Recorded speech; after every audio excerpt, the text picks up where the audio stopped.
Hey guys, John here with a quick look at some brand new Uncharted 4 footage. While we haven't had a chance to go hands-on with the game yet, we thought it would be fun to take a closer look at some of the technical features here and what it means for gameplay. Unlike some of the earlier demos, this new footage showcases the game without focusing heavily on scripted sequences. It certainly suggests that a lot has changed since Uncharted 3. Right from the start, the most important thing to note here is the size of the map.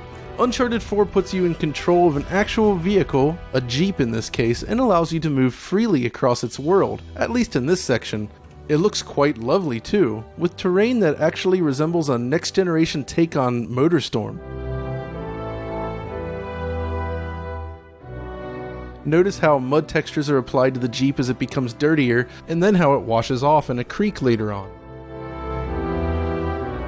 Not to mention the excellent rigid body physics model that enables the gas can and spare tire to bounce around realistically, and of course the characters as well.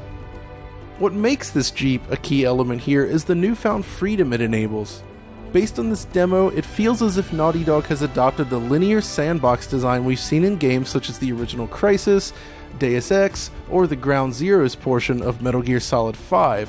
In each case, you have a linear, yet rather wide path through the area, with more freedom in approaching it.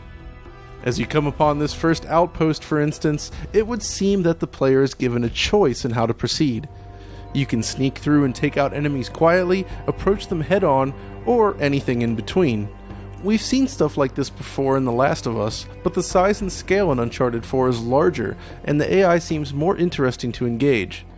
As the player pushes forward, you'll notice the grass reacting to Nate and crew realistically. Also, throughout this area, the game's global illumination techniques really stand out. Notice the indirect orange glow in the shadowed regions, for instance. You'll also notice that the skybox is actually moving, rather than just a static bitmap.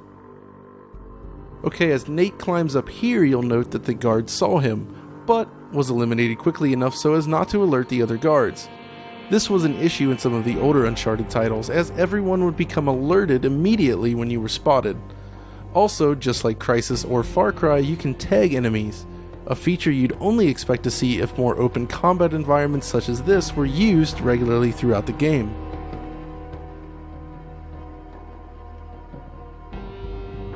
So as the player jumps across here and takes out a guard from the air, watch closely, as the AI will follow suit just a moment later. It's not clear if this is an automated system or something the player will have control over, but it's a nice touch. This next section then is all about scaling the tower, and I think it highlights an important change in design here. In previous Uncharted titles, climbing was used as a division between combat scenes, where it was never really a challenge and almost felt more like automated busywork. In Uncharted 4, however, it appears that the climbing action itself, while still simple to perform, is actually factored into the core mechanics by enabling players to move strategically around the battlefield. After all, positioning and placement is a key element of any stealth action title, and the climbing is simply a tool now rather than busywork. So throughout all of this, you've probably also noticed a very high quality object and camera-based motion blur. A nice step up from the previous games, and something applied to all scenes. We also appreciate how solid the environments look here. From this vantage point, there isn't a lot of obvious LOD pop-in.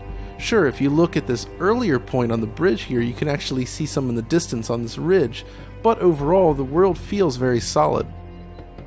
Now that Nate is engaged in combat, we did notice some other nice effects. For instance, as this grenade explodes, you'll note how the plumes of smoke actually accept shadows from the surrounding structures. Speaking of shadows, the results here appear quite nice overall, but we did notice some oddities here at the beginning of the demo, something we'll need to investigate more once we get our hands on the game. Oh, but at least the gauges all work as Nate fires up the Jeep. Alright, so that's about all the time we have here today.